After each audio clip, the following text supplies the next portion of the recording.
성경 말씀을 보겠습니다. 요한복음 4장 말씀입니다. 신약 성경 147페이지 요한복음 4장 3절부터 26절까지 제가 봉독해 드리겠습니다. 신약 성경 147페이지 요한복음 4장 3절 유대를 떠나사 다시 갈릴리로 가실새 사마리아를 통과하여야 하겠는지라 사마리아에 있는 수가라 하는 동네에 이르시니 야곱이 그 아들 요셉에게 준 땅이 가깝고 거기 또 야곱의 우물이 있더라. 예수께서 길 가시다가 피곤하여 우물 곁에 그대로 앉으시니 때가 6시쯤 되었더라. 사마리아 여자 한 사람이 물을 기르러 왔으며 예수께서 물을 좀 달라 하시니 이는 제자들이 먹을 것을 사러 그 동네에 들어갔음이라. 사마리아 여자가 이르되 당신은 유대인으로서 어찌하여 사마리아 여자인 나에게 물을 달라 하나이까 하니 이는 유대인이 사마리아인과 상종하지 아니함이러라. 예수께서 대답하여 이르시되 내가 만일 하나님의 선물과 또 내게 물을 좀 달라 하는 이가 누구인 줄 알았더라면 네가 그에게 구하였을 것이고 그가 생수를 네게 주었으리라. 여자가 이르되 주여 물기를 그릇도 없고 이 우물은 깊은데 어디서 당신이 그 생수를 얻게 사옵나이까. 우리 조상 야곱이 이 우물을 우리에게 주셨고 또 여기서 자기와 자기 아들들과 짐승이 다 마셨는데 당신이 야곱보다 더 크니이까. 예수께서 대답하여 이르시되 이 물을 마시는 자마다 다시 목마르려니와 내가 주는 물을 마시는 자는 영원히 목마르지 아니하리니 내가 주는 물은 그 속에서 영생하도록 솟아나는 샘물이 되리라. 여자가 이르되 주여 그런 물을 내게 주사 목마르지도 않고 또 여기 물 기르러 오지도 않게 하옵소서. 이르시되 가서 내 남편을 불러오라. 여자가 대답하여 이르되 나는 남편이 없나이다. 예수께서 이르시되 네가 남편이 없다 하는 말이 옳도다. 너에게 남편 5이 있었고 지금 있는 자도 내 남편이 아니니 내 말이 참되도다. 여자가 이르되 주여 내가 보니 선지자로소이다. 우리 조상들은 이 산에서 예배하였는데 당신들의 말은 예배할 곳이 예루살렘에 있다 하더이다. 예수께서 이르시되 여자여 내 말을 믿으라. 이 산에서도 말고 예루살렘에서도 말고 너희가 아버지께 예배할 때가 이르리라. 너희는 알지 못하는 것을 예배하고 우리는 아는 것을 예배하노니 이는 구원이 유대인에게서 남이라. 아버지께 참되게 예배하는 자들은 영과 진리로 예배할 때가 오나니 곧 이때라. 아버지께서는 자기에게 이렇게 예배하는 자들을 찾으시느니라. 하나님은 영이시니 예배하는 자가 영과 진리로 예배할지니라. 여자가 이르되 메시아 곧 그리스도라는 이가 오실 줄을 내가 아노니 그가 오시면 모든 것을 우리에게 알려주시리이다. 예수께서 이르시되 네가 말하는 내가 그라 하시니라. 아멘. 수가성 여인의 대강절. 다시 한번 수가성 여인의 대강절. 오늘은 대강절 세 번째 주일로 사마리아 땅에 있는 수가성이라고 하는 마을에 우물가에 물을 기르러 온 한 여인의 대강절을 오늘은 잠깐 묵상해 보도록 하겠습니다. 이 본문 말씀은 우리가 너무나 잘 아는 말씀이죠. 우물가에 물 기르러 왔다가 예수님 만나서 구원받은 여인의 이야기입니다. 이 여인은 결코 세상을 떳떳하게 산 여인이 아니었어요. 사실은 매우 부끄러운 생애를 살았던 여인입니다. 죄도 많이 짓고 또 어떤 의미로 보면 행복한 남의 가정 6가정을 파탄나게 한 여인, 그렇게도 볼 수 있겠죠.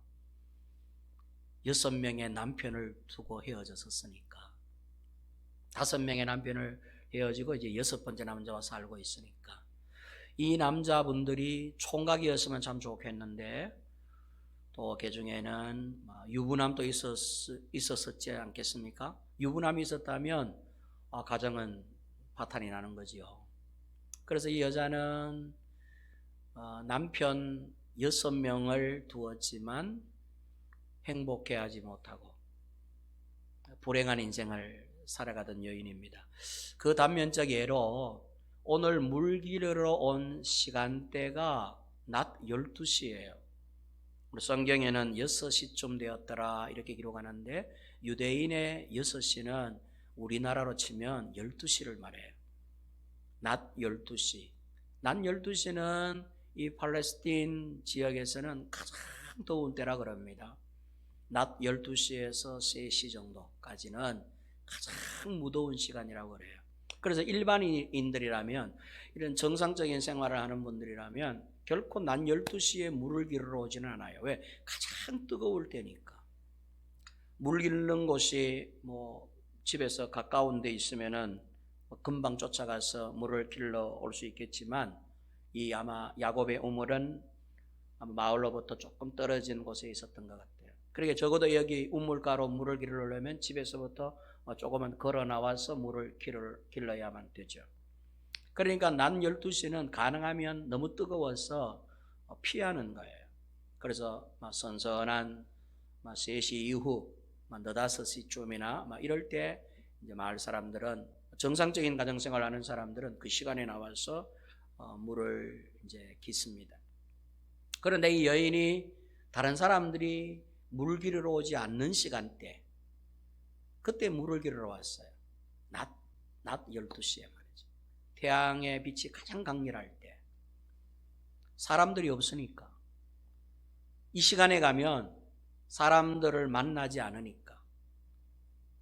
사람들을 피할 필요도 없고 오히려 이 낮 시간은 사람들이 다 피해 있으니까 그 시간에 이 여인은 물을 기르러 온 것이죠. 그렇게 본다면 아마 이 여인의 이 생애는 그렇게 떳떳하고 당당하고 자랑스러운 생애를 살았다기보다는 조금은 사람들의 눈길도 좀 피하고 또 공동체 생활도 잘 못 어울리고 사람들과 이렇게 인간관계도 좀 이렇게 좋지 못하고 또 사람들이 보면 막 괜시리 이 여자를 막 죄인 취급하고 곁눈질하고 이렇게 어떤 생애를 살다 보니까 일반 사람들과 함께 섞여서 정상적인 생활을 했다기보다는 조금은 이렇게 아픈 상처를 갖고 그렇게 힘겨운 생애를 살아가던 여인이었죠. 근데 이 여인이 그날 낮 12시에 야곱의 우물에 이제 물을 기르러 왔는데 세상에 거기서 예수님을 만나게 된 것입니다.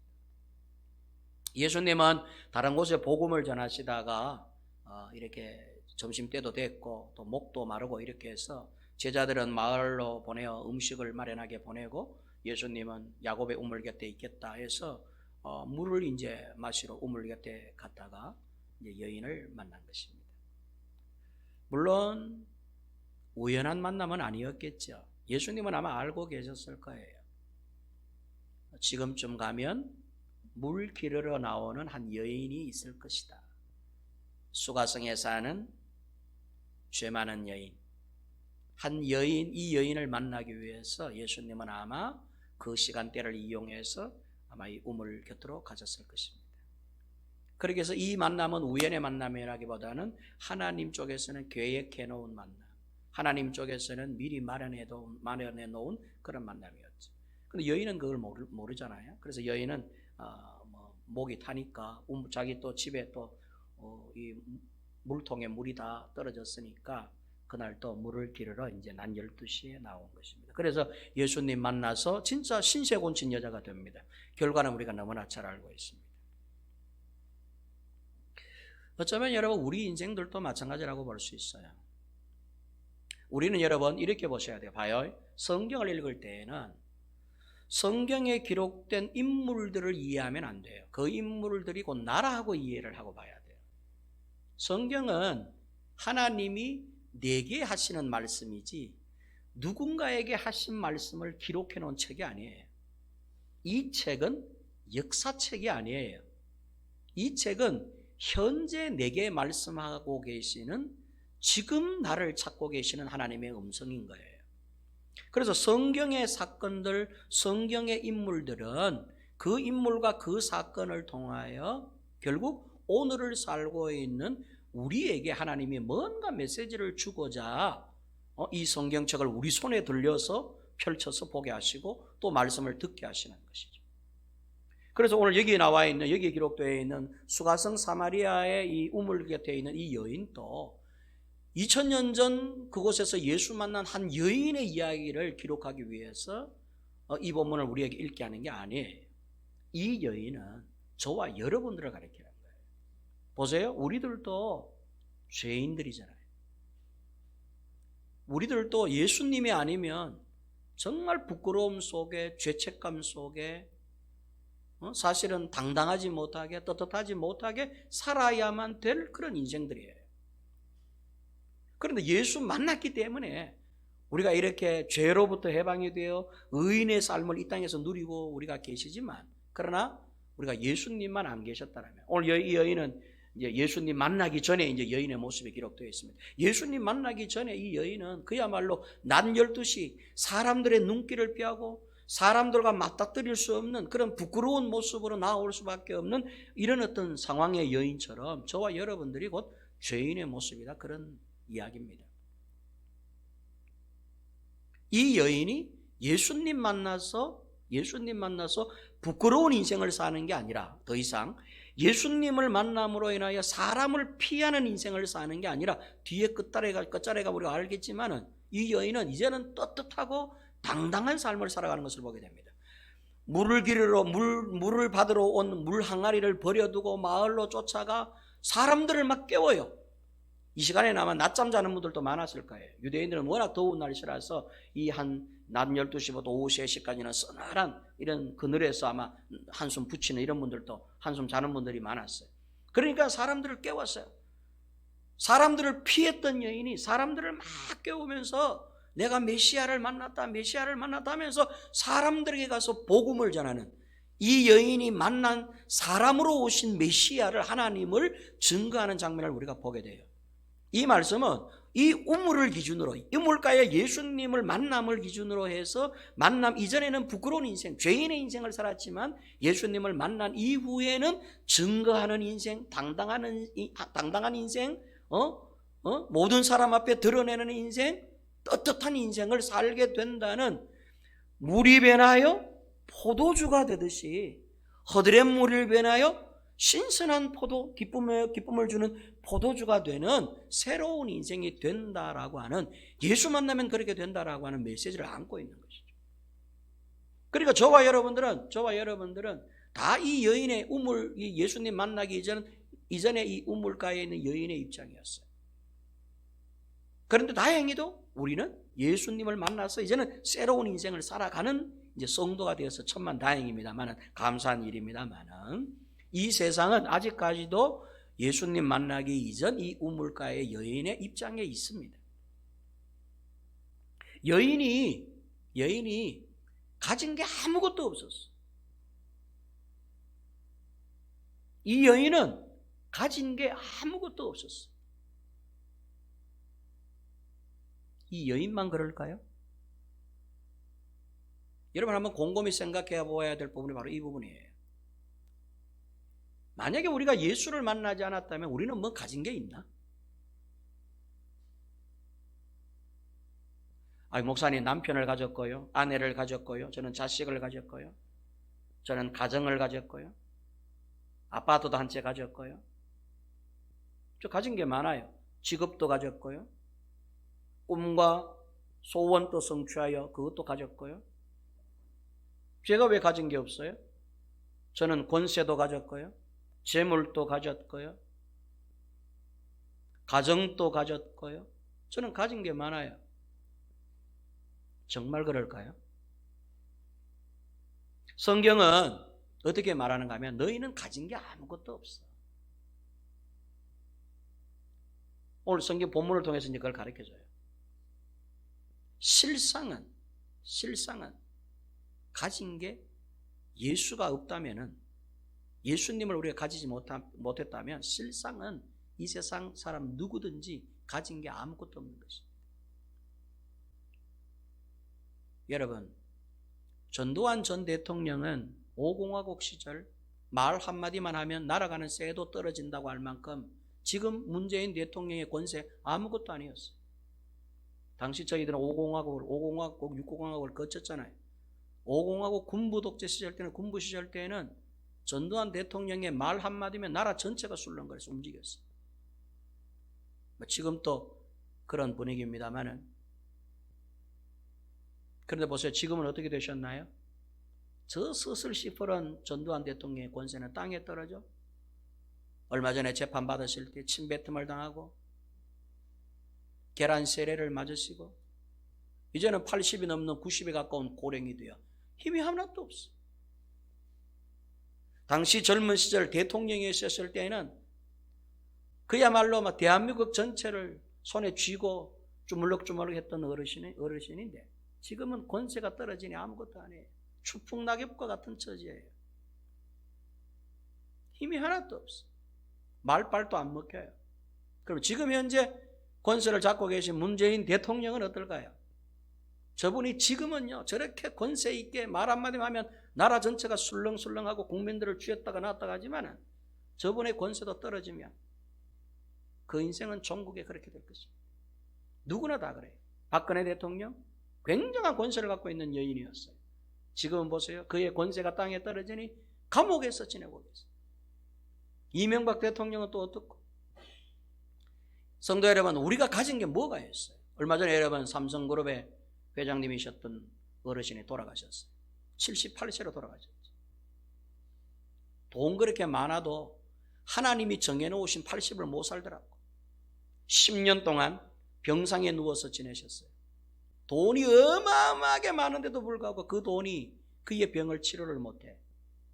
그것도 삼성의료원 최고 병실에서 최고의 VIP 의사들이 최고의 명약, 세계에서 제일 좋다는 약들은 약은 다 쓰고 의사들 다 붙어가지고 10년 동안 치료를 하는데 못 고쳐.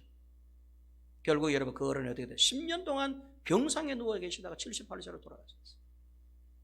돈은 자기 소유였을까요? 아니에요. 가진 게 아무것도 없는 거예요. 사실은 그저 죄인 덩어리에 불과해요. 죄인일 뿐이죠. 그대로 두면은 영원한 불타는 곳에 떨어져서 고통받을 수밖에 없는 죄만한 인생. 그 여인이 오늘 여기 사마리아의 우물가 물고 있기로는 바로 이 여인의 모습. 이 세상은 그렇습니다. 그러니까 이 세상은 사실은 어떤 의미로 세상에 살아가는 우리 모두의 모습들은 가진 게 아무것도 없는 거예요. 예수 만나기 전이라면 말씀이죠. 이 여인은 가진 것 같았으나 아무것도 가진 게 없는 여인이었습니다. 첫째, 뭐를 못 가졌느냐 할 때 이 세상에 가짜 물은 가졌는데 진짜 물을 가지지를 못했어요. 우리가 마시는 물 말이죠. 이 물이 진짜 물 같지요? 아니에요. 이 물은 우리의 육신만 지탱시킬 수 있는 가짜배기 물이에요. 이 물을 마신다고 영생에 이르지를 못해. 이 물은 아무리 마셔도 천국 가게 하지를 못해. 이 물은 단지 저와 여러분들이 몸으로 이 땅에 살고 있는 동안에만 우리의 갈증을 해소시키는 물에 지나지 않아요. 그래서 이 물은 진짜 물이 아니라는 것이죠. 오늘 예수님이 그걸 가르쳐 주셔요. 그런데 우리는 보세요. 진짜 물이 뭔지를 모르고 가짜 물을 마시면서 만족해하면서 살아가고 있었다니까. 이 여인도 마찬가지예요. 이 지구상은 70%가 물로 되어 있습니다. 물이 없으면 아무것도 아니에요. 우리 인체, 사람의 몸도 70%가 물로 되어 있어요. 우리의 피 속에도 70%가 물이래요. 그래서 물은 굉장히 중요해요. 그리고 요즘 알칼리수 이런 게 나옵니다. 수소수, 알칼리수 물을 마셔야 되는데 우리 좋은 물 마시려고 애를 쓰지 않습니까? 물은 어떤 의미로 보면 절대적이에요. 이 인류에게 있어서의 이 천지 만물, 사람에게뿐만 아니고 동물, 식물에게까지 이 산, 돌들도 물이 절대적이야. 여러분, 이 산이 물이 없으면요 바짝 말라가지고 사막이 돼버려요. 물이 있기 때문에 촉촉하게 젖어가지고 저렇게 살아있는 산이 되어 있는 것이죠. 여러분, 이 세상에 물 없이 되는 게 물 없이 되는 건 아무것도 없어. 사람도, 짐승도, 꽃들도, 식물들도 물이 없으면 아무것도 아니에요. 그래서 물은 가히 인류에게 절대적 존재예요. 물이 없으면 안 되는 것이죠. 근데 여러분 보세요. 이 물은 한 번 마시면 되느냐? 아니죠. 목이 탈 때마다 마셔야 돼. 물은 마시고 또 마시고 또 마시고. 음식은 한 40일 정도 안 먹어도 사람의 목숨이 붙어 있대요. 40일 정도 금식을 해도 음식은 안 먹어도 괜찮아요. 40일 정도 목숨이 끊어지잖아요. 근데 물은요, 40일 동안 안 먹을 수가 없어요. 물은 며칠만 안 마셔도 몸에 이상기후가 생깁니다. 계속해서 물을 마시지 않으면 죽고 말아요. 음식은 40일을 견디게 하지만, 안 먹어도 40일을 견디게 하지만 물은 그렇지는 못해요. 그래서 음식은 안 먹어도 물은 마셔야 돼요. 물은 며칠만 안 먹어도 인체에 아주 불행을 가져올 수 있어요. 그래서 사실은 음식보다도 물이 더 중요하다고 할 수 있죠. 왜? 이 세상이 70%가 물로 되어 있기 때문에, 우리 몸이 70%가 물로 되어 있다는 거죠. 그러니까 물이 70%가 우리 몸에 차 있어야 36.5도의 온도를 유지하는 거예요. 물이 많아도 안 되고 물이 적어도 안 돼요. 물이 많으면은 소변으로 막 나와요. 계속 화장실 가고 싶어. 물이 막 과하게 있으면은. 근데 물이 없으면은 목이 막 타들어가. 물을 막 찾게 돼. 물이 많으면은 물이 막 저절로 몸에서 빠져나오고, 물이 70% 이하가 되면 물을 막 찾게 돼. 그래서 70%의 적정선을 우리 몸에서 유지해야 되는 거죠. 이 희한하지 않습니까? 이게 물이에요. 그래서 물이 없으면 안 되는 거죠. 그런데 이 땅에서 우리가 마시는 이 물은 이게 영원한 물이 아니에요. 이거는 마시고 또 마시고 또 마시고 또 마시고 해야 될 만큼 아주 유효한 부분적인 물이라 할 수 있어요. 오늘 그 물을 이제 찾으러 온 여인에게 예수님이 이렇게 가르쳐 줍니다. 여인아, 내가 너에게 다시는 이렇게 물 들어올 이래 불편함도 없고, 한 번만 마시면 영원히 목마르지 않는 물을 네게 주겠다. 여인이 묻기를, 그런 물이 세상에 어디에 있습니까? 그런 물이 세상에 어디에 있습니까? 그랬더니 예수님께서, 만약에 네가 내가 주는 이 영생하는 물이 뭔가를 알았으면 네가 내게 그 물을 달라 했을 것이다. 내가 너에게 성령의 생수를 선물로 주고 싶다. 예수님이 말씀하신 것은 성령의 물을 마셔라고 여인에게 지금 현재 손길을 내밀고 계시는 것이죠. 예수님이 주시는 이 성령의 생수, 성령의 물은 우리가 진짜로 마셔야 될 영원한 가람에서부터 해소시킬 물이라는 것입니다. 그런데 이 물을 소유하고 있지 않다는 것이에요. 가진 게 없는 것이죠. 우리는 물을 갖고 있다고 생각하지만 사실은 여인은 진짜 물을 가지지 못한 것이에요. 사랑하는 성도, 오늘 우리가 생각해 봐야 될 부분이 바로 첫 번째 이 부분이에요.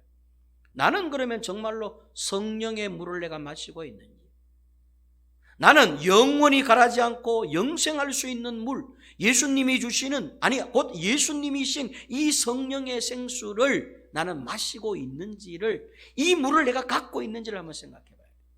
오늘 우리가 세 번째 대강절은 바로 이 물을 가지기 위한, 이 물을 얻기 위한 대망하는 대강절이 되시기를 바랍니다. 성령의 생수를 마셔야 돼요. 예수님은 13절 이하 이렇게 말씀합니다. 예수께서 대답하여 이르시되 이 물을 마시는 자마다 다시 목마르려니와 내가 주는 물을 마시는 자는 영원히 목마르지 아니하리니 내가 주는 물은 그 속에서 영생하도록 솟아나는 샘물이 되리라. 여자가 이르되 주여 그런 물을 내게 주사 목마르지도 않고 또 여기 물 기르러 오지도 않게 하옵소서. 이렇게 고백합니다.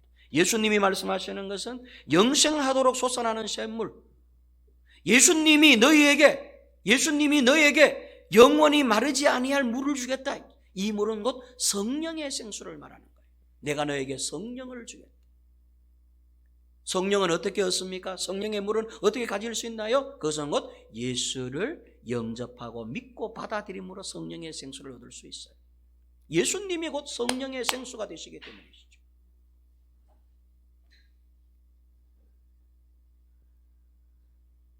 우리가 물을 계속해서 반복해서 마신다는 것은 곧 구약의 제사와도 같은 거예요. 구약의 제사는 매번 드리는 제사였습니다.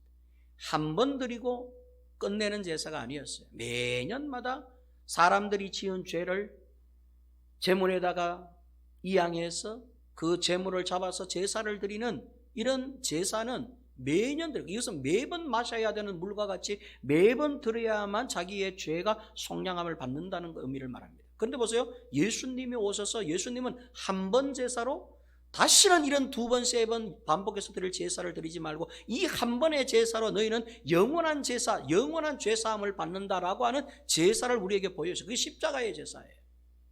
예수님은 어떤 분이시냐 하면 바로 그 십자가의 제물이 되시는 것이죠. 우리의 제사를 반복하지 않아도 영원히 유효한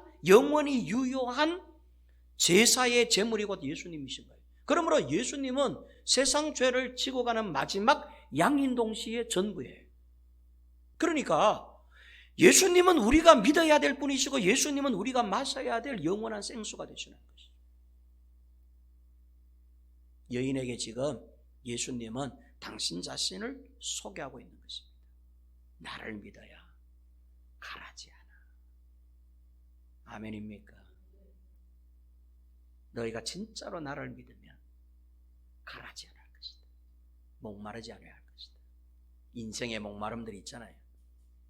여기서 이야기하는 목마름은 물론 여러분 우리의 몸을 이게 막 애태우는 이런 갈증을 말하는 게 아닙니다. 인생의 행복을 추구하는 목마름, 진짜 기쁨을 원하는 목마름. 사람들은 정말 행복해 하기를 원해요. 사람들은 진짜 행복하기를 원해서 전력해서 살아가고 있어요. 그러나 여러분 보세요. 아무리 쫓아가도 행복을 얻을 수가 없어요.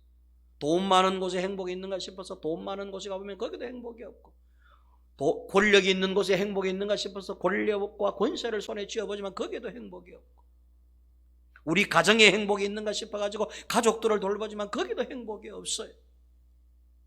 사랑하는 남자를 얻으면 행복이 있는가 싶어서 남자를 얻어 결혼하여 남편을 구해보지만 거기도 행복이 없어. 저 예쁜 여자를 아내로 맞이하면 행복이 있는가 싶어서 미인을 얻어서 결혼을 해보지만 거기도 행복이 없어. 자식을 낳으면 행복이 있는가 싶어서 자식을 낳아보지 이건 애물덩어리, 지금 행복이 아니야. 사람은 정말 행복을 추구하기 위해서 지금도 갈증이 하고 몸부림을 치고 있습니다. 물을 찾아 헤매는 것이죠. 나의 행복의 이 갈증을 해결해 줄 수 있는 인생의 물을 찾아서 이제 사람들 헤매고 있는 것이. 예수님 말씀하시기를 여인에게, 이 여인이 그런 생애를 살고 있었거든. 나를 믿으면, 네가 내가 누구인 줄 알았더라면 내게 영원히 목마르지 않을 물을 달라고 했을 것이다. 나를 믿으면 너는 영원토록 목마르지 않는다 라고 예수님 당신 자신을 이 여인에게 소개하고 있는 것입니다. 예수는 곧 성부 하나님이요 예수는 곧 성령님이시니까 예수를 믿는 것은 성령을 마시는 것이고 성령의 물을 마시는 것은 곧 예수를 믿는다는 의미예요.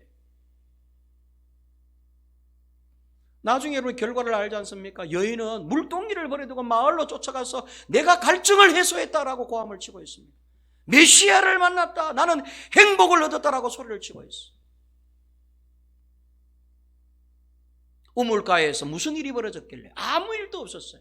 단지 예수님을 만났을 뿐인데 갈증이 해소가 된 것이죠.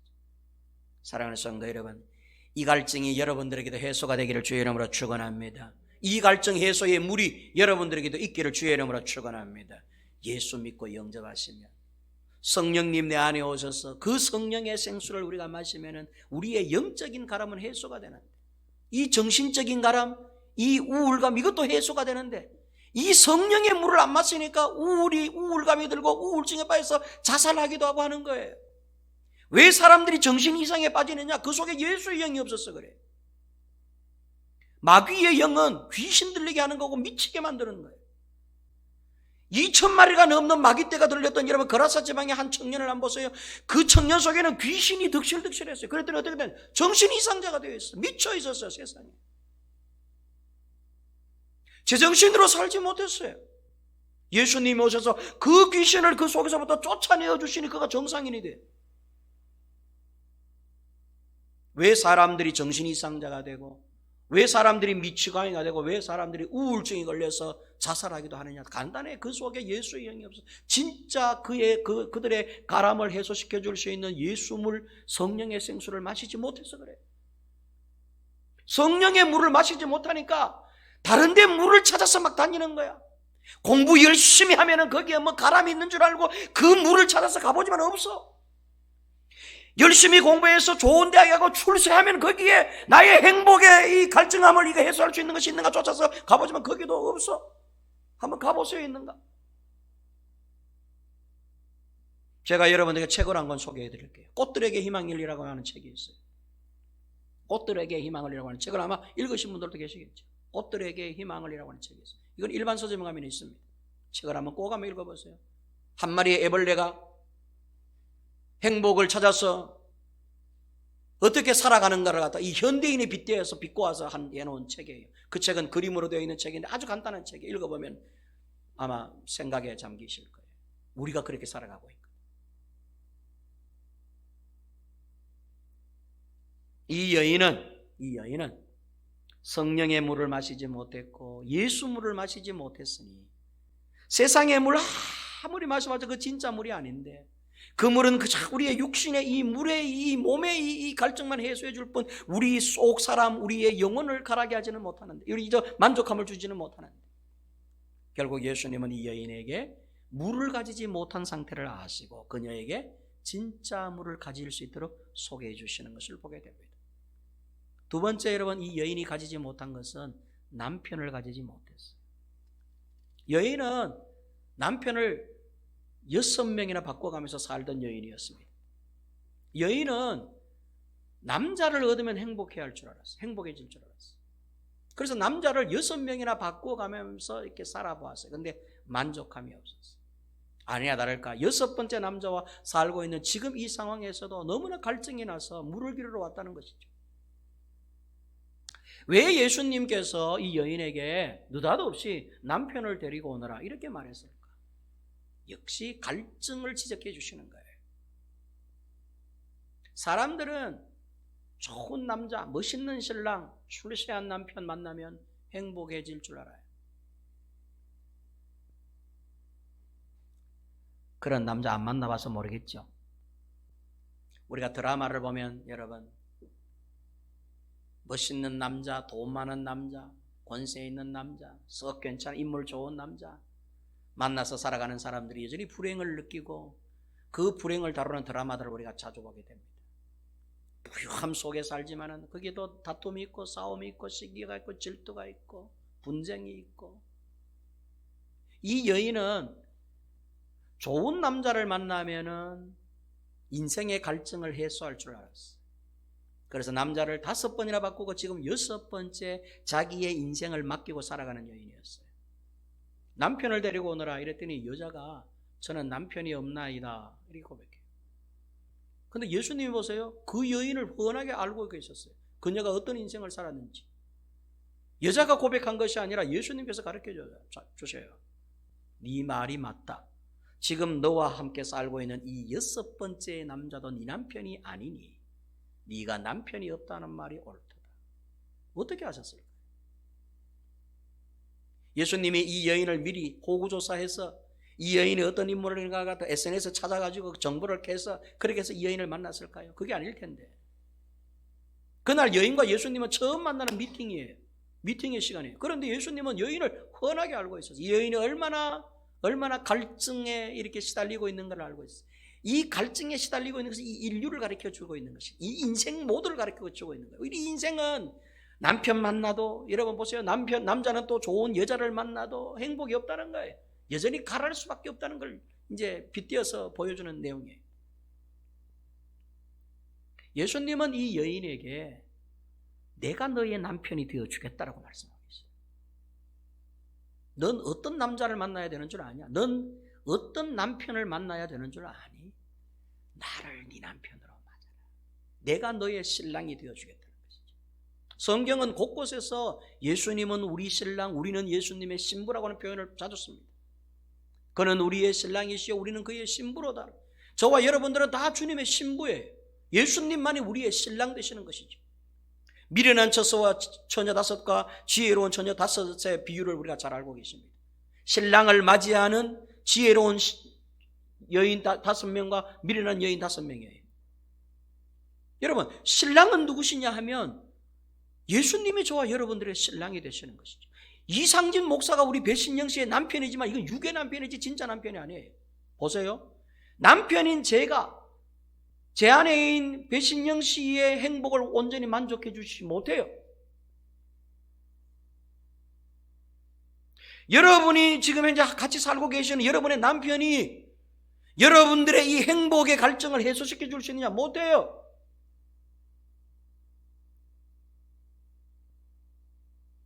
그래서 진짜 남자를 가지지 못하고 계시는 거예요. 진짜 우리들도 남편을 아직까지 만나지 못하고 계시는 것이죠. 예수님이 왜 느닷없이 이 여인에게 남편 문제를 끄집어냈는가 하면 너에게는 진짜 남편이 누군가를 가르쳐주는 거예요. 너에게는 지금 사는 6번째 남자도 네 남편이야. 네가 6명이 아니라 7명, 8명, 앞으로도 10명을 더 바꾼다 할지라도 그 남자는 너의 진짜 남편이 아니라고 가르쳐주고 계시는 것이죠. 6명의 남자와 살았던 여인이에요. 그런데도 갈증을 느끼고 있는 여인. 왜? 예수 신랑을 만나지 못했기 때문에. 진짜 예수님을 자기의 신랑으로 모시지 못했기 때문에. 이 예수님을 오늘 여기 처음 만나거든. 근데 이 여인은 보세요. 마음으로 예수님을 남편으로 모십니다. 아, 이분이시라면 내 전생애를 걸어도 되구나. 나만을 아껴주시고 나만을 사랑해 줄 수 있는, 부분적인 행복을 얻기 위해서 남자 6명을 바꿔가면서 살아봤지만 행복이 없었는데 정말로 나만을 생각해 주시고 나만을 위하여 주시고 나만을 예쁘다 해주시고 나만을 아껴주시고 내게 정말로 진정한 행복을 내게다 안겨다 줄 수 있는 이 예수님을 오늘 이 우물가에서 만난 것이죠. 그랬더니 여인이 물동이를 버려두고 마을로 뛰어들어가. 내가 메시아를 만났다 하면서 기뻐서 춤추면서 마을 사람들에게 가서 자기를 공개하는 것을 보게 됩니다. 이 여인의 후생에는 어떻게 됐을까? 여러분, 성경에 기록하지 않아도 우리가 충분히 짐작할 수 있어요. 아마 이 여인은 혼자서 예수 믿으면서 아마 사셨을 거예요. 지금 이제 만나고 있는 남자와도 헤어지고, 아마 이 여자는 고아원을 차리든지 양로원을 차리든지 해서 평생을 그동안 자기 때문에 이렇게 애먹고 자기 때문에 많이 아파한 이런 사람들을 생각하면서 그들에게 헌신과 봉사를 하면서 진짜 남편이신 예수님을 신랑으로 모시고 평생 아마 혼자 살았을 거예요. 왜? 예수 신랑, 진짜 신랑을 만나기 때문에. 예수님은 가시기 전에, 이 십자가에서 못 박히시기 전에 이렇게 말씀합니다. 내가 너희와 저 하늘나라에서 다시 신랑 신부가 이렇게 맺어지기 전까지는 내가 포도주를 마시지 않겠다라고 이제 이야기를 합니다. 유대인의 결혼 관습은 이렇습니다. 남자가 결혼을 하려면은 자기가 원하는 여자의 집으로 아버지와 함께 동반을 해서 가요. 동반을 해서 가는데 이제 쉽게 하면 이제 남자가 여자 집을 찾아가는 것이죠. 자기가 이제 결혼하고 싶은 여인의 집으로 아버지와 함께 찾아가야 돼요. 아버지와 함께 찾아갔을 때에 가면은 남자는 뭐를 갖고 가느냐 하면 포도주를 준비해서 갖고 가요. 신랑이 포도주를 준비해서 갖고 가야 돼요. 그러고 이제 여인의 집과 이렇게 이제 상견례를 할 때 포도주 잔을 이렇게 건네잖아요. 근데 이 여인의 집에서 포도주를 안 마셔. 포도주를 거부해요. 이것은 결혼 반대를 의미하는 것이죠.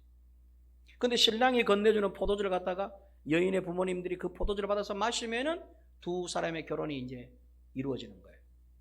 그런데 보세요. 포도주를 마셨어요. 그럼 이거는 결혼 승낙을 말하는 게 아니에요. 결혼 승낙을 말하지만 결혼은 아니야. 이거는 약혼을 이제 이야기하는. 그럼 어떻게 해야 되느냐? 다시 남자는 아버지와 함께 집으로 돌아와요. 집으로 돌아와서 뭐를 준비해야 되느냐 하면 여인과 함께 살 집을 마련해야 돼. 집을 짓든지 뭐 어떤지 해가지고 자기 집을 마련한 다음에 다시 신랑의 부모님들을 갖다가 자기 집으로 모셔들어요. 그때 신랑이 다시 신부와 함께 포도주를 마셔요. 근데 여인이 이걸 또 안 마시면 이것도 깨지는 거예요.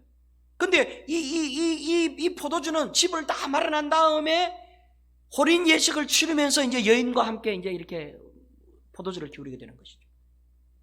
예수님이 뭐라 그러냐면 내가 너희와 함께 저 천국에서 너희가 구원받아서 올라오면 다시 만나기 전까지는 내가 다시는 포도주를 입에 대지 않겠다라고 이야기를 해요. 이 말은 우리의 결혼식은 저 하늘 나라에서 온전히 이루어진다는 것을 의미하는 것이에요. 천국에 올라가면 주님이 너와 함께 내가 포도주를 마시겠다는 것이죠. 이건 팔레스타인 유대인들에게서는 굉장히 중요한 결혼 관습 가운데 하나예요. 예수님이 왜 성경에 느닷없이 포도주를 마시지 않게 되면 포도주 이야기, 그까지 포도주가 뭐라고 우리는 이렇게 생각할 수 있지만 그렇지 않아요. 성경에 기록된 유대인들에게서는 포도주는 거의 절대적인 것이에요. 그러니까 여러분 봐요. 그러니까 예수님은 우리의 신랑이라는 것을 지금 말해주거든요. 너희는 나의 신부라는 것을 지금 말씀하고 있어요. 이 사마리아 여인에게 야, 넌 나의 신부야. 난 너의 진짜 신랑이야. 네가 지금 6명과 살고 있는데 이 6사람은 너의 진짜 신랑이 아니야. 거기서는 행복을 못 얻어. 거기서는 계속해서 갈증만 있어.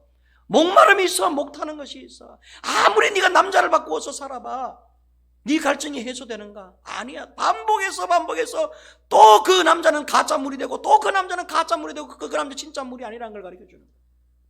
네가 나를 신랑으로 모시면, 네가 나를 신랑으로 영접하면 너의 행복은 내가 너에게 진짜로 안겨다 주는 것이고 너희가 그렇게 원했던 행복은 이루어진다라고 말씀하고 계시는 것이죠. 그래서 사랑하는 성도 여러분, 예수님은 여인에게 가지지 못한 신랑을 예수 신랑으로 소개하면서 예수 신랑을 가지라고 말씀하고 계십니다. 여인은 남편을 가진 줄 알았는데 남편을 가지지 못했고, 부인을 가진 줄 알았는데 부인도 가지지를 못했어요. 예수님은 신랑을 갖지 못한, 신부를 갖지 못한 여인에게 참 신랑이 되셔서 예수 신랑을 가져라고 지금 현재 이 여인에게 두 번째 이제 예수 신랑을 대망하는 절기를 보내게 하시는 것이죠. 마지막으로 세 번째는, 여인은 종교는 갖고 있었지만 신앙은 갖고 있지는 못했어요. 여인은 예배를 열심히 드리는 여인이었어요. 적어도 사마리아 땅에서는 그랬어요. 사마리아에서 지은 성전에서 예배를 드렸는데 유대인들은 자꾸 예루살렘 성에서 예배를 드려야 된다고 이제 여인에게, 이 사마리아 사람들에게 자꾸 핀잔을 주었던 것이죠. 그래서 예수님을 만났을 때 보세요. 남편 문제의 이야기가 끝나자마자 여인은 느닷없이 예수님께 예배에 대해서 질문을 합니다. 아마 이것은 이 여인이 비록 6남자를 바꿔가면서 살았지만은, 그러나 아마 정서적으로, 신앙적으로는 내적으로는 이 신앙을 갖고 있는 종교인이었었다는 증거예요. 그래서 예배에 지대한 관심이 있었어요. 이상한 것은 여인이 아무리 예배를 들여다봐도 기쁨이 없는 거예요. 만족이 없는 것이죠. 여인은 오랜 세월 동안에 자기 나름대로 예배를 드렸어요. 신앙생활을 했어요. 교회 생활도 했어요. 예루살렘 성전이 아니라서 그렇지 나름 사마리아 땅에서 예배당에도 가고 큰 교회도 가보고 작은 교회도 가봤다는 이야기예요. 이렇게 잘 지어진 예배당은 진짜 예배당인가 싶어서 그 예배당에 가서 또 예배도 드려보고, 저렇게 많은 사람들이 모여서 예배하는 곳이면 진짜 거기 하나님이 계신가 싶어서 그곳에 가서 예배도 드려보고, 이 교회 바꾸고 저 교회 바꾸고 이 교회 바꾸고 저 교회 바꾸고 가면서 예배를 드렸어요. 그런데 이상한 것은 아무리 예배를 드려도 기쁨이 없고 행복이 없어. 괜히 예배만 드리면 무거운 짐이 되고, 괜히 예배만 드리면 종교생활이 되어서 막 억지로 예배하는 것 같고, 하나님을 영화롭게 해야 되는데 그러지 못한 자기 자신을 발견하고 늘 하나님 앞에 죄책감을 갖고 죄인으로 살아오던 여인이었어요. 아무리 나름대로 신앙생활하고 아무리 열정을 쏟고 아무리 뜨거운 심정으로 주님을 쫓아다니는데도 허한 인생을 살았던 것이죠. 그래서 여인이 예수님께 질문을 해봅니다. 예배는 어디서 드려야 진짜로 드리는 겁니까? 당신네 유대인들은 말하기를 예루살렘 성에서 예배를, 예루살렘에 있는 교회에 와서 예배를 드려야 그게 진짜 예배고, 너희들이 드리는 사마리아 땅에서는 예배 드려가지고 그건 아무런 소용이 없는 예배라고 말하는데 그게 사실입니까? 어디서 예배를 드려야 참 기쁨이 있고 참 행복이 있습니까? 예수님께 그동안 궁금했던 신앙적인 질문을 해보았어요. 예수님의 대답은 엉뚱한 대답이 있었어요. 여인은 상상하기를 이 남자도 유대 남자니까 틀림없이 예루살렘이라고 대답할 줄 알았어요. 예루살렘에 있는 교회에서 드려야라고 이렇게 대답하실 줄 알았는데 예수님의 대답은 엉뚱한 대답이 있었어요. 예루살렘 성도 아니고 사마리아 성도 아니다. 사마리아에 있는 교회도 아니고 예루살렘에 있는 교회도 아니다. 예배는 장소가 아니라 네가 정말로 신령과 영과 진리로 예배를 해야만 그게 진짜 예배다. 이렇게 가르쳐 주셨어요.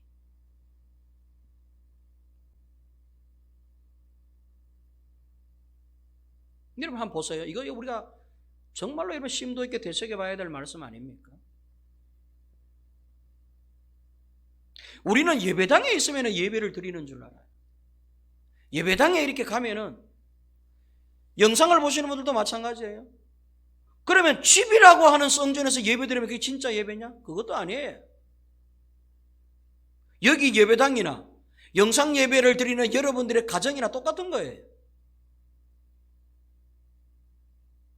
사람들은 어떤 장소에 있으면, 예배 드리는 그 장소에 있으면, 그게 아파트든지 주택이든지 13평 아파트든지 뭐 24평 아파트든지 내 가정의 소파에 앉아가지고 영상 예배를 드든지 예배하는 장소 그곳에 있든지 아니면 이 사물이 10-11번째 좋은 교회 예배당에 와서 예배를 드리는 이런 예배 드리는 장소에 있으면 흡족한 예배라고 생각하는 것이죠.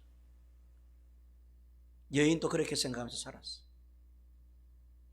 사마리아에 있는 교회들에서 예배를 드리면 그렇게 찜찜했어요. 그래서 예루살렘에 가서 예배를 드리고 싶은 예루살렘을 갈 수가 없어. 왜? 유대 남자들이 다 거부하기 때문에. 사마리아 사람은 죄인 취급받던 시절이었기 때문에. 우리가 예루살렘 성에 가서 예배를 드려야 되는데 갈 수도 없습니다. 우리는 사마리아인들이기 때문에. 어떻게 하면 좋습니까? 라고 물었더니 예수님의 대답은, 야, 예루살렘도 아니야. 누가 예루살렘 성에서 예배 드리면 된대? 여자야, 내 말을 믿으라. 하나님이 내 말을 제발 좀 믿어라, 이 말이에요. 엉뚱한 진리 따라가지 말고 내 말대로 해라. 너를 속속들이 알고 있는, 너에게 진정한 남편이 되어줄 수 있는, 너에게 참 영생하는 영생수를 줄 수 있는 내 말을 믿어라 라고 말씀하시면서 예수님은 사마리아 성에서도 말고 예루살렘에서도 말고 장소를 구분하지 말고, 장소는 문제가 안 돼. 어느 장소에 있든지 네가 영과 진리로 예배하지 않으면 그것은 헛된 예배다. 반대로 영과 진리로만 네가 예배를 할 수만 있다면 너는 진짜 예배, 하나님이 받으시는 예배를 드리는 것이 된다. 예배의 목적은 하나님을 기쁘시게 해드리고 하나님을 영화롭게 하기 위해서 예배를 드리는 건데, 이 여인은 지금껏 한 번도 예배를 드리면서 이것이 내가 드리는 이 예배가 하나님을 기쁘시게 했나, 내가 드리는 이 예배가 하나님을 즐거워했나, 내가 드리는 이 예배가 하나님께서 흠령하시는 예배가 되었는가에 대한 확신이 없었어. 그저 종교적으로 주일만 되면 교회에 쫓아와서 예배당에 앉아있고, 종교적인 습관에 따라 종교적인 익은 몸의 어떤 버릇에 따라서 예배당에 와있어 앉아있었을 뿐, 설교를 들어도 그저 목사의 침 튀기는 저 설교 지겹도록 듣고 앉아있었을 뿐, 그 말씀이 내게 한 말씀도 유익한 하나님의 말씀으로 들린 적이 없이 1시간 10분 동안 20분 동안 예배당에 앉았지만 한 번도 흡족해본 예배를 드리지 못하고 한 번도 기쁨이 되는 예배를 드리지 못하는 이러한 예배의 습관, 이게 사마리아 여인이었어. 이 여인이 여러분 2000년 전 여인이라고? 천만의 말씀. 2020년을 살아가건 오늘날은 이 사마리아인이 얼마나 많습니까? 이 우물가인 여인처럼 갈증하고 있는, 가람에 취해 있는 여자가 얼마나 많습니까? 영과 진리라고 하는 것은, 영과 진리라고 하는 것은 하나님의 말씀의 형상으로 이 땅에 오신, 하나님의 형상으로 하나님의 말씀의 모양으로 이 땅에 친히 오신 참 진리 되신 예수 그리스도를 나의 구주로 진짜로 믿게 해주시고, 성령님 안에서 예배를 드리는 모든 존귀와 영광과 예배를 받으시기 합당하신 하나님 아버지와의 거룩한 영적인 교제를 지금도 교류하면서 하나님과의 영적인 교감이 이루어지는 예배, 그 예배가 영과 진리로 드리는 예배라는 뜻이에요. 만약에 우리의 예배가 예배당에 앉아있건 집에서 예배를 드리고 영상 예배를 드리건 간에 하나님과의 성령 안에서의 하나님과의 영적인 교통, 영적인 교감이 없는 예배라면 이걸 헛예배면 이것은 종교라는 것이죠. 여러분들은 어떻습니까? 우리는 어떨까요?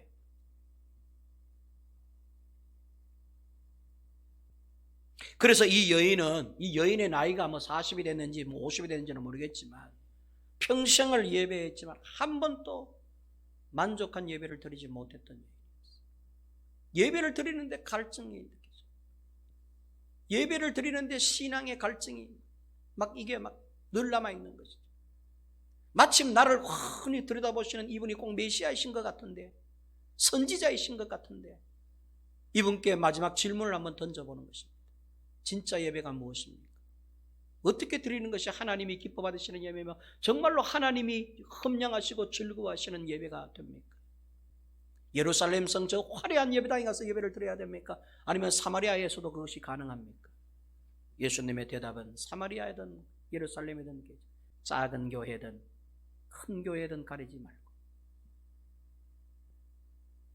예배당에서 예배를 드리든 가정에서 예배를 드리든 가리지 말고 그것이 장소가 아니라 어디에서 예배를 하든지 네가 영과 진리 안에서 성령님께서 예수를 믿게 해주시는 그 믿음의 마음 안에서 성령과 믿음이 같이 되어 하나가 되어서 하나님과 한 시간 동안 예배하면서 하나님과 영적인 교제를 계속 대화하고 나누고 그 교감이 이루어진다면 장소 불문 어디서든지 그것은 진짜 하나님이 받으시는 예배가 되는데 하나님은 오늘 이렇게 예배하는 자들을 찾고 계십니다.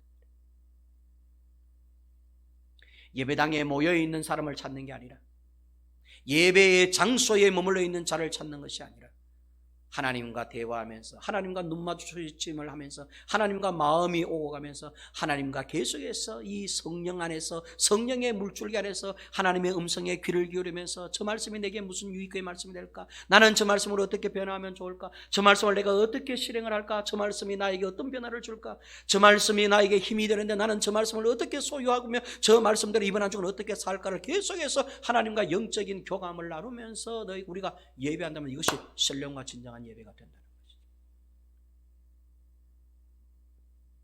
여인은 이런 진짜 예배를 가지지 못하고 있었어요. 예수님은 그에게 진짜 예배를 선물해 주신 것입니다. 여인은 물을 가지지 못했었는데 진짜 물을 마셨어요.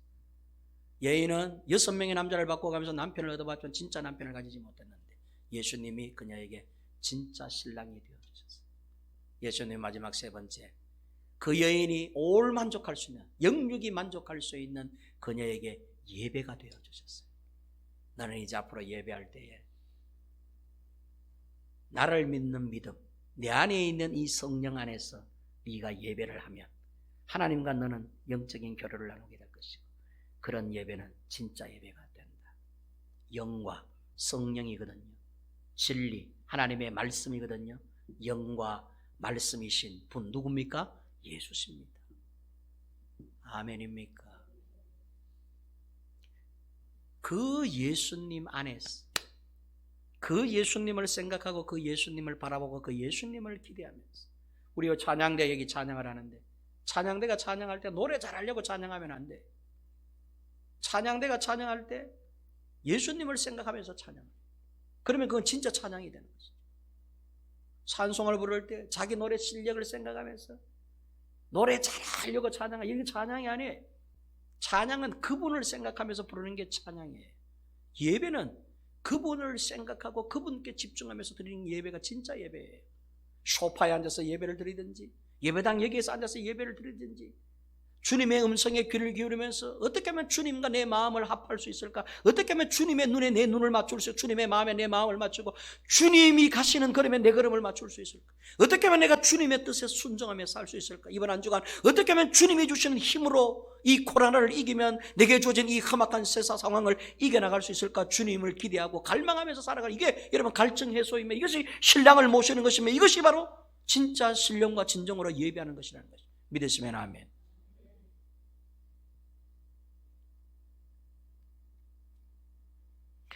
이번 세 번째 대강절은 이 여인과 같이 진짜 물을 찾기에 대망하는 대강절, 진짜 신랑을 맞이하기를 대망하는 대강절, 참 예배를 발견하기 위해 대망하는 대강절, 그런 대강절이 되시기를 주님의 이름으로 축원합니다. 은혜로우신 하나님 아버지, 우리 좋은 교회의 성도들은 진짜 물을 마시게 하여 주시옵소서. 진짜 신랑을 얻게 하여 주시옵소서. 하나님이 기뻐 받으시는 진짜 예배를 드리게 하여 주시옵소서. 지금껏 우리는 가짜 물을 마시면서 흡족해하고 있었고 가짜 신랑을 만지면서 행복해하고 있었고 가짜 예배를 드리면서 혼자 만족하면서 살았는지도 모르겠습니다.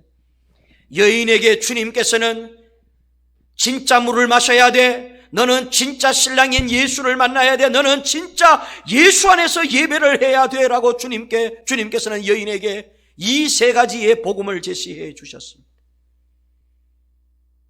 하나님 아버지, 우리의 이 가람은 성령의 생수를 마실 때 온전히 이 갈증이 해소되는 줄로 믿습니다. 예수를 마실 때에 우리의 가람이 해소되는 줄로 믿습니다. 예수 신랑을 맞이할 때에 우리에게 참 행복이 주어지는 줄로 믿습니다. 예수 안에서 예배할 때에 하나님이 기뻐 받으시는 진정한 예배자가 되는 줄로 믿습니다. 우리 좋은 교회 성도들은 이러한 세 가지 갈증을 해소하는 성도들이 되게 하여 주시옵소서. 예수님의 이름으로 기도하옵나이다. 아멘.